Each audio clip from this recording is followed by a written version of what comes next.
नमस्कार, स्वागत है आप सभी का। आप देख रहे हैं पहाड़ प्राइम और आपके साथ मैं हूं पूजा सचदेवा।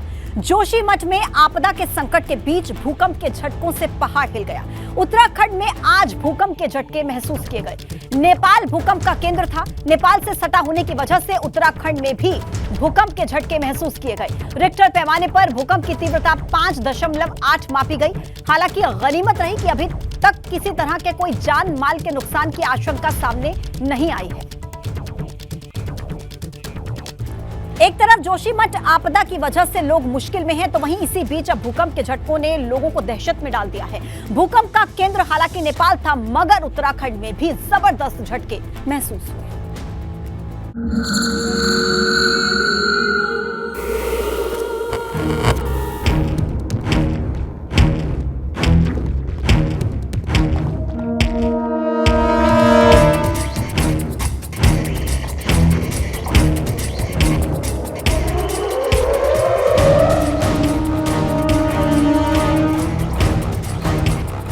जोशीमठ में आपदा के संकट के बीच भूकंप ने लोगों की बेचैनी बढ़ा दी है।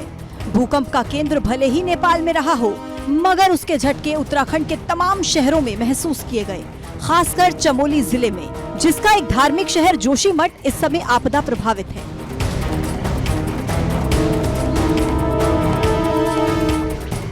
चमोली जिले में लोगों ने भूकंप के झटके महसूस किए। करीब 5 सेकंड तक धरती हिलती रही। आपदा राहत शिविरों में रह रहे लोग घबरा गए।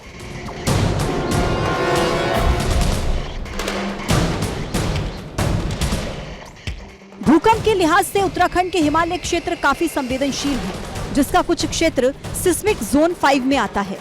सिस्मिक जोन 5 में वो क्षेत्र आते हैं जहां पर 8 से 9 तीव्रता वाले भूकंप आने की आशंका रहती है। भारत के पास में लगा हुआ है, क्योंकि आप यदि भौगोलिक दृष्टि से देखें तो कोई नेपाल भारत नहीं है, एक प्लेट है, पूरी इंडियन प्लेट। अब नेपाल का जो पार्ट जहाँ पर आता है वहाँ भी यही फॉल्ट्स पास होते हैं। Main boundary thrust, central thrust, main central thrust, ये जो बड़े बड़े फॉल्ट हैं, तो ये बेसिकली वहाँ पर भी ये एक्टिव होते हैं और एनर्जी रिलीज होती है और अर्थक्वेक आते हैं नेपाल में भी।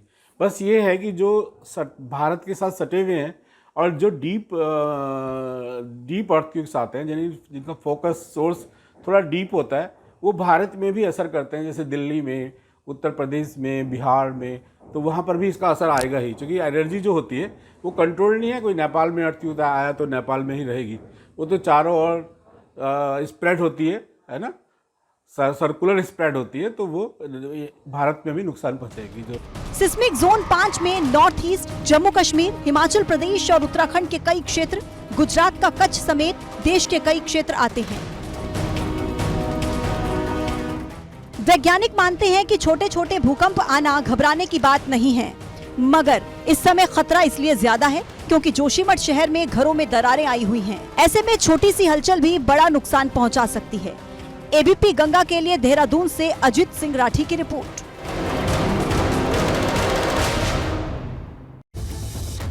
देखिए, जोशीमठ में ऐसे कितने ही परिवार हैं जिन्हें कुदरत ने बहुत गहरे जख्म दिए हैं।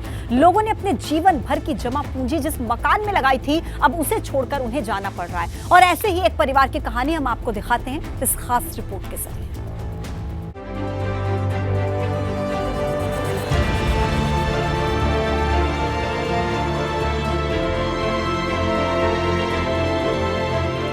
मकानों में आई ये बड़ी बड़ी दरारें जोशीमठ के लोगों पर कुदरत का कहर बयां कर रही हैं।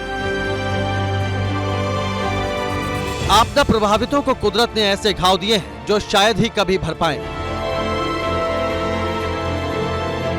प्रकाश भी ऐसे ही शख्स हैं जिन पर कुदरत की मार पड़ी है। पीडब्ल्यूडी गेस्ट हाउस के पास उनका मकान और दुकान है, मगर इन सभी में दरारें आ गई हैं। मजबूरी में अभी घर खाली करना पड़ रहा है।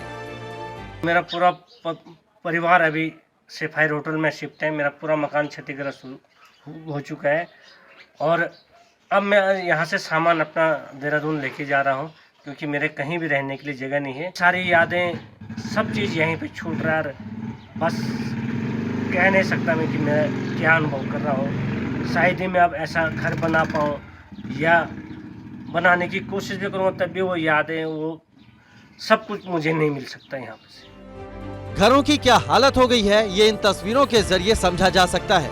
दरारें इतनी चौड़ी हैं कि इस घर को शायद ही अब बचाया जा सके।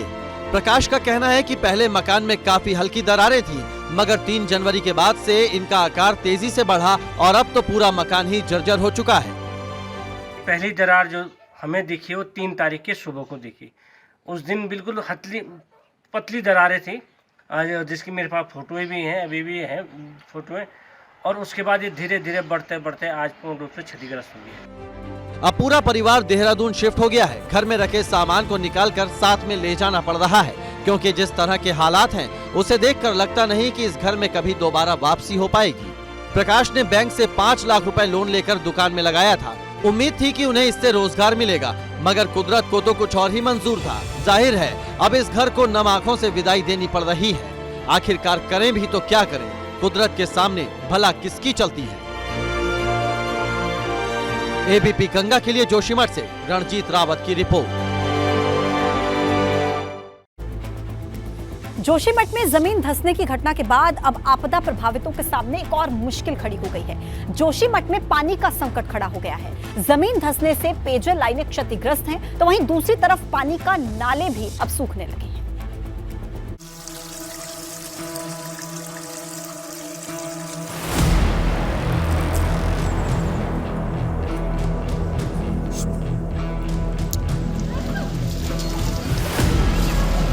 जोशीमठ के लोगों पर कुदरत ने एक और संकट खड़ा कर दिया है। पेयजल लाइनें क्षतिग्रस्त होने से लोगों के सामने पानी की समस्या खड़ी हो गई है। दरारें आने से पेयजल लाइनें जगह जगह क्षतिग्रस्त हैं, जिस वजह से पानी की सप्लाई रुक सी गई है। ऐसे में जल संस्थान टैंकर के जरिए पानी की सप्लाई कर रहा है। जिन क्षेत्रों में पानी का संकट है वहाँ टैंकरों से पानी पहुँचाया जा रहा है, मगर पानी की डिमांड इतनी ज्यादा है कि टैंकरों से सप्लाई कर पाना मुमकिन नहीं है। जमीन धंसने से जोशीमठ में बहने वाले नाले सूखने लगे हैं। मारवाड़ी होटल से सिंहदार होते हुए चुनार जाने वाले नाला कई जगह सूखने लगा है। लोगों का कहना है कि सर्दी के मौसम में इस नाले में काफी पानी हुआ करता था, मगर दरार आने से नाला सूखने लगा है। ये आप नाला देख रहे हैं, नाले पे इतना पानी रहता था, काफ़ी पानी रहता था, ये पूरा नाला यहाँ नीचे रहता था। आज स्थिति है कि नाला बिल्कुल सूख गया है। और जो ये भूदशाओं के कारण कि नाला कहीं ऐसा ना हो कि ज़मीन के नीचे बैठा हो, और नीचे काफ़ी आबादियाँ हैं, जो इन मकानों को भी नुकसान ना हो। पहले तो ये है कि ये पानी गया कहाँ। लगातार भूदशाओं से जो दरारें चौड़ी हुई हैं, ये पानी पूरा नीचे धंस रहा है, और धंसने के बावजूद बहुत बड़ा नुकसान हो सकता है। जोशीमठ के लोग अभी तक तो घरों में दरार आने से परेशान थे, मगर अब उनके सामने एक और मुसीबत खड़ी हो गई है। लगता है इस बार कुदरत जोशीमठ के लोगों पर कोई रहम करने के मूड में नहीं है। एबीपी गंगा के लिए जोशीमठ से रणजीत रावत की रिपोर्ट।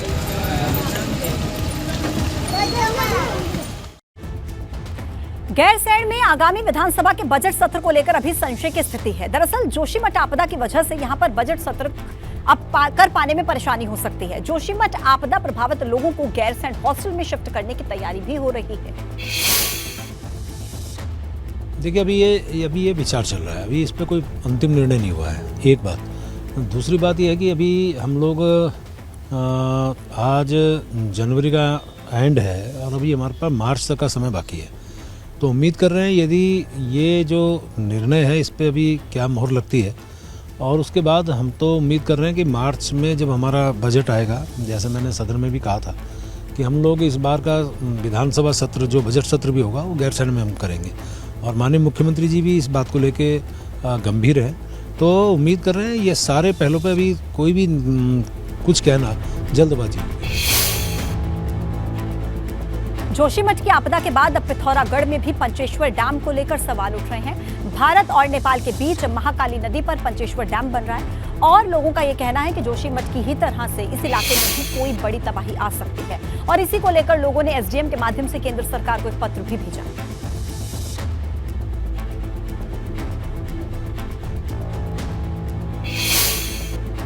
अभी ये लग रहा है कि जो जोशीमठ के हालात देखने को सामने में आ रहे हैं, पंचेसर बांध बनने से भी हम डूब क्षेत्र से ऊपर के लोग हैं, फिर भी हमारी जनता या हमें भय का माहौल बनाया है कि कहीं हम लोगों के ऊपर भी ये जोशीमठ जैसा देखने को न मिले। आज पंचेसर बांध को लेकर ही जोशीमठ को देखते हुए उत्तराखंड सरकार और भारत सरकार को सबक लेना चाहिए और इस तरह की महाविनाशकारी प्रलय से बचने के लिए पंचेश्वर बांध को रद्द करना चाहिए। एक तो जोशीमठ का जो त्रासदी है, उस त्रासदी को संज्ञान में लेते हुए इसको रद्द करना चाहिए। खबर देहरादून से है। पेपर लीक के मामले के बाद अब सरकार एक्शन में आ गई है। सीएम कार्यालय से नियुक्तियों की मॉनिटरिंग अब होगी। हर 15 दिनों के अंदर नियुक्तियों की समीक्षा की जाएगी। पटवारी भर्ती का पेपर लीक के बाद अब सरकार ने यह फैसला लिया है कि हर 15 दिनों के अंदर नियुक्तियों की समीक्षा होगी। सीएम कार्यालय से नियुक्तियों की मॉनिटरिंग की जाएगी।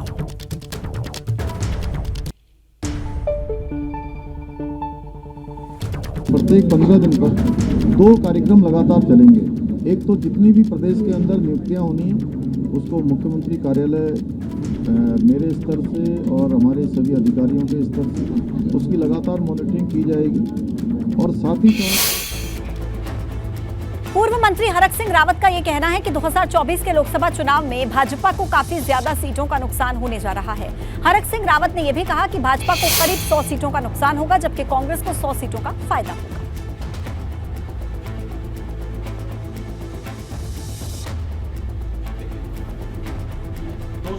कम सीटें हैं जो मैंने आकलन किया है पूरे देश की राजनीति का।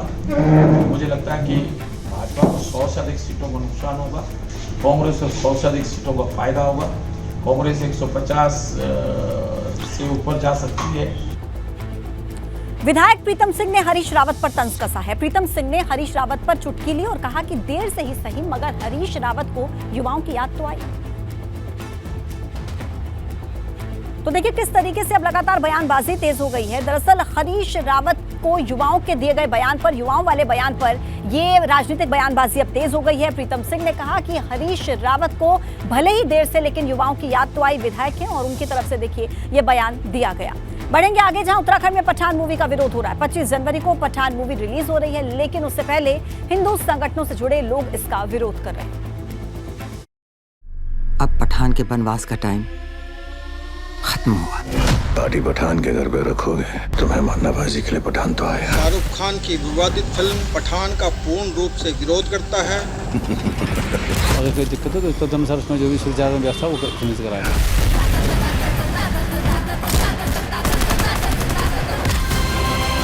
पठान मूवी को लेकर पहाड़ पर हिंदू संगठन में आक्रोश है। हिंदू संगठन से जुड़े लोग कह रहे हैं कि अगर फिल्म के सीन में बदलाव नहीं हुआ तो वो पठान मूवी का विरोध जारी रखेंगे। शाहरुख खान की विवादित फिल्म पठान का पूर्ण रूप से विरोध करता है, जिससे कि उसने भगवा रंग का उपयोग किया, बेशर्म रंग जैसे गानों का उसने उपयोग किया और बिकनी का रंग भी जिसमें भगवा है।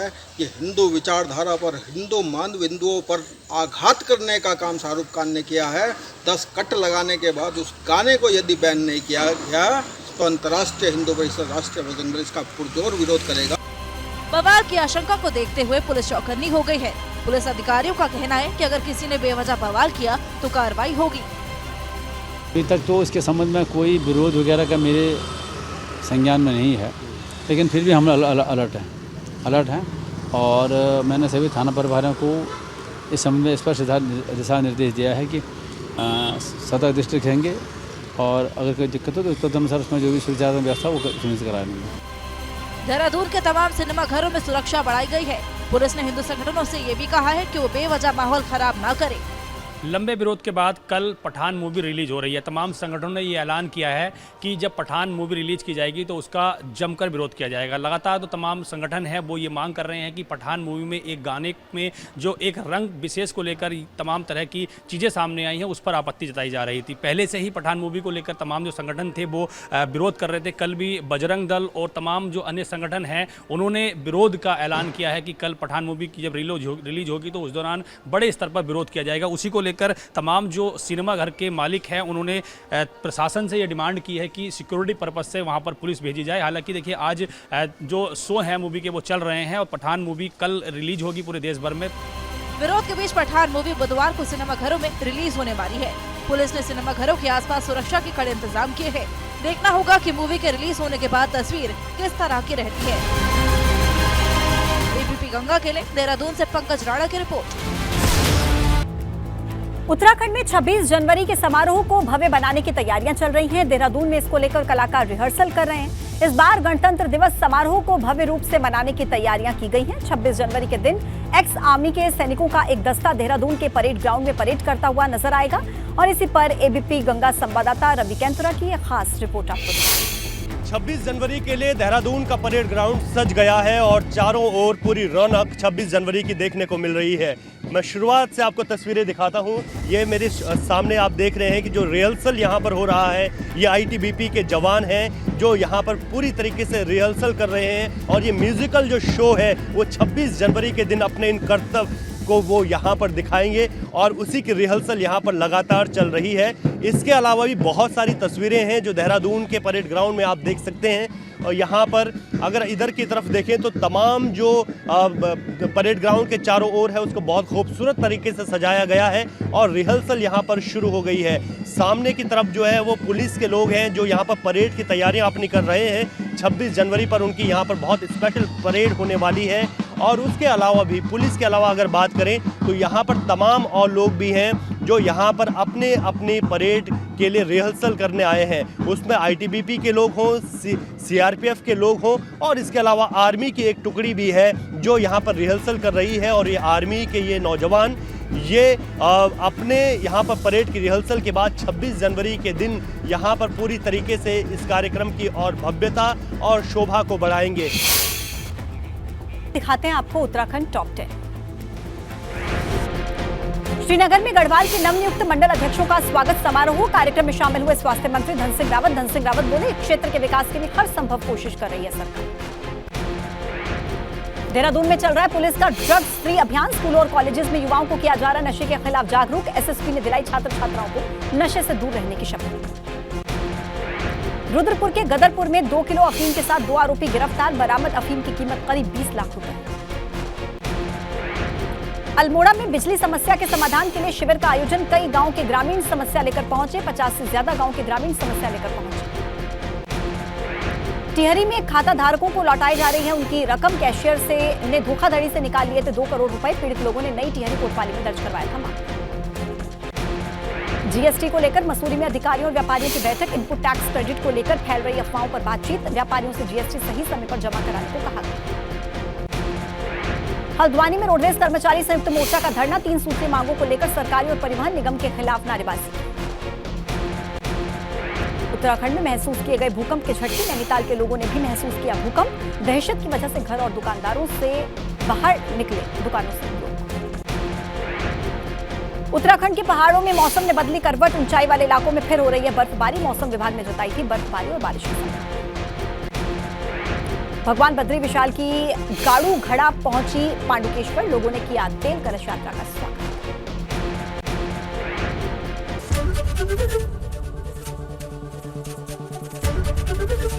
एबीपी गंगा, खबर आपकी, जुबान आपकी।